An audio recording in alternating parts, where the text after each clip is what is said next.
Good morning बेटा। आज का क्वेश्चन है कि क्या हम दो कॉम्प्लेक्स नंबर के बीच में ग्रेटर देन और लेस देन का साइन लगा सकते हैं? क्या हम दो कॉम्प्लेक्स नंबर को कंपेयर कर सकते हैं? तो आपका आंसर होगा नो। हम किसी भी दो कॉम्प्लेक्स नंबर को Z1 ग्रेटर देन Z2 या फिर Z2 ग्रेटर देन Z1 ये हम दोनों कभी नहीं लगा सकते। ये आपका आंसर हमेशा नो आएगा। ठीक है, जब तक हम मॉड ऑफ Z1 और मॉड ऑफ Z2 नहीं निकालते हैं तब तक हम ग्रेटर देन और लेस देन का साइन नहीं लगा सकते। अगर ये निकाल लें तब तो यहाँ पे हम अप्लाई करेंगे। तो ऐसा समझिए कि दो कॉम्प्लेक्स नंबर को हम कभी उसको छोटा या फिर बड़ा बता ही नहीं सकते। क्लियर है? दो कॉम्प्लेक्स नंबर हो चाहे जो भी हो, हमें नहीं पता है कितना भी छोटी वैल्यू रखता है, कितनी बड़ी वैल्यू अपने अंदर रखता है, हम उन दोनों कंपेयर करके नहीं बता सकते कि वो बड़ा है या फिर छोटा है। तो सबसे उसको बताने के लिए हम उसका मॉडुलस निकालेंगे। तो उसके मॉडुलस वैल्यू को बताएंगे कि कॉम्प्लेक्स नंबर हमारा बड़ा है या फिर छोटा है। ठीक है, तो ये समझ में आ गया। अब इसी चीज़ को हमें चेक करके बताना है कि कैसे होगा ये कंडीशन। ठीक है, तो हम जानते हैं mod of Z equal to क्या होता है, under root x square plus y square, यही होता है। ये जो होता है किसके बराबर होता है, under root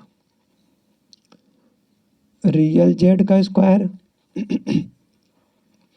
plus imaginary Z के स्क्वायर के बराबर होता है। ठीक है, तो अगर इसको हम उस साइड भेज दें क्या हो जाएगा, mod of z square equal to real z square plus imaginary z square. ठीक है, ये हमें रिलेशन मिलेगा। देखिए यहाँ पे क्या है, मॉडुलस साइन हमने निकाला है और ये रियल जेड क्या है, एक रियल नंबर होता है, इमेजनरी जेड एक इमेजनरी नंबर होता है, इसलिए हम यहाँ पे इक्वलिटी का साइन लगा पाया है। लेकिन अब कह दिया जाए कि आपको Z1 और Z2 में लगाने के लिए ये कौन सा बड़ा या कौन सा छोटा है, तो आप नहीं लगा सकते जब तक इसका मॉडुलस नहीं निकालेंगे। ठीक है, अब यहीं पे एक इनइक्वलिटीज कार्य करती है, वर्क करती है। वो इनइक्वलिटीज क्या होती है उस चीज़ को हम यहाँ पे देखेंगे। तो ये जो मॉड ऑफ जेड है ये ग्रेटर और इक्वल टू रियल जेड के मॉड के बराबर होगा या फिर रियल जेड होगा। ठीक है, ठीक उसी तरह मॉड ऑफ जेड जो होगा greater than equal to imaginary z के बराबर होगा या फिर greater equal to imaginary z. ठीक है, कहने का मतलब क्या समझ रहे इस लाइन का, इन दोनों का इन दोनों इनक्वालिटीज का मतलब क्या है, कोई कॉम्प्लेक्स नंबर जेड है, ठीक है, जेड है जिसको हम एक्स प्लस आई वाई के फॉर्म में लिख सकते हैं। ये एक्स क्या होता है, रियल जेड जो है वो एक्स होता है और इमेजिनरी जेड क्या होता है, ये वाई होता है, और ये दोनों आपस में रियल नंबर भी होते हैं। ठीक है, अब कह रहा है मॉड ऑफ जेड, जब मॉडुलस निकाल लेंगे, मान लें कुछ देर के लिए इमेजिनरी पार्ट हमने जीरो कर दिया। ठीक है, इमेजिनरी पार्ट हमने जीरो कर दिया, हो सकता है ये हमारा पॉजिटिव भी हो सकता है, नेगेटिव भी हो सकता है।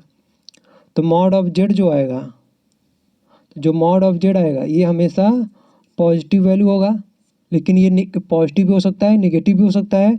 इसलिए जेड इक्वल टू क्या लिखेंगे, Z equal to plus minus X लिखेंगे। Mod of Z equal to लिखना, mod Z equal to plus minus X होगा। लेकिन फिर मॉड ऑफ जेड लिखना चाहेंगे तो क्या हो जाएगा, हमेशा मॉड ऑफ एक्स के बराबर होगा। ये क्या हो जाएगा, रियल जेड के बराबर आएगा। ठीक है, तो मॉड ऑफ जेड जो हो गया रियल जेड के बराबर हो गया। हो सकता है कि यहाँ पे अगर रियल पार्ट जीरो हो, इमेजिनरी पार्ट कुछ मिले, तो इसलिए यहाँ पे ये साइन हमेशा लेस देन का साइन इस साइड लगा होता है। और दूसरी बात, अगर ये नंबर खुद में पॉजिटिव है तो इस रियल जेड को हम डायरेक्टली इस रियल जेड से लिख सकते हैं। क्लियर है? ठीक उसी तरह इमेज ये mod of Z imaginary Z को लेके चलेंगे, हो सकता है कुछ देर के लिए ये वाला पार्ट क्या हो, जीरो हो जाए, तो हमें क्या मिले, आई वाई मिले। ठीक है, आई वाई का हम मॉड लेंगे, z equal to i y, mod of Z equal to क्या हो जाएगा, मॉड ऑफ वाई के बराबर होगा। सॉरी, ऐसे लिखेंगे, ऐसे। ठीक है, मॉड ऑफ जेड जो होगा अंडर रूट वाई स्क्वायर के बराबर होगा, जो कि आपको देगा मॉड ऑफ वाई। ठीक है, तो उसी तरह हम क्या लिख सकते हैं, इसको इमेजिनरी जेड लिख सकते हैं। हो सकता है कि वो वाई अगर हमारा पॉजिटिव हो तो उसके हम डायरेक्टली ये साइन यूज कर सकते हैं, मॉडुलस ना लगा करके ओपनली हम ये लिख सकते हैं। अगर माइनस साइन लगा होगा तो ये क्या होगा, मॉडुलस ले लेंगे, पॉजिटिव हो जाएगा। माइनस साइन लगा रहेगा तो नेगेटिव आएगा, इसलिए ये पॉजिटिव हुआ, ये नेगेटिव हुआ, तो ये सबसे छोटा हुआ। पॉजिटिव है तब तो इक्वलिटी का साइन होल्ड करेगा दोनों में। अगर ये मॉडुलस ये जो इमेजिनरी जेड वाई था नेगेटिव था, तो मॉडुलस के लिए पॉजिटिव हो गया, लेकिन ये क्या नेगेटिव ही रह गया, तो इसलिए यहाँ इस साइड हमने ग्रेटर का साइन लगाया है। तो ये आपको इनइक्वलिटी समझ में आनी चाहिए कि ये कहता क्या है इनइक्वलिटीज। हमारा उद्देश्य यही था कि ये जो रिलेशन है, यही आपको समझाना था कि हम mod of Z real Z से ग्रेटर लिख सकते हैं, और रियल जेड का मॉडुलस जो होगा वो रियल जेड से बड़ा होता है। क्यों बड़ा होता है, क्योंकि ये हमेशा पॉजिटिव वैल्यू होता है, ये हमारा पॉजिटिव और नेगेटिव दोनों हो सकता है। क्लियर है, लेकिन मॉड जेड होता है जो हमेशा पॉजिटिव होता है।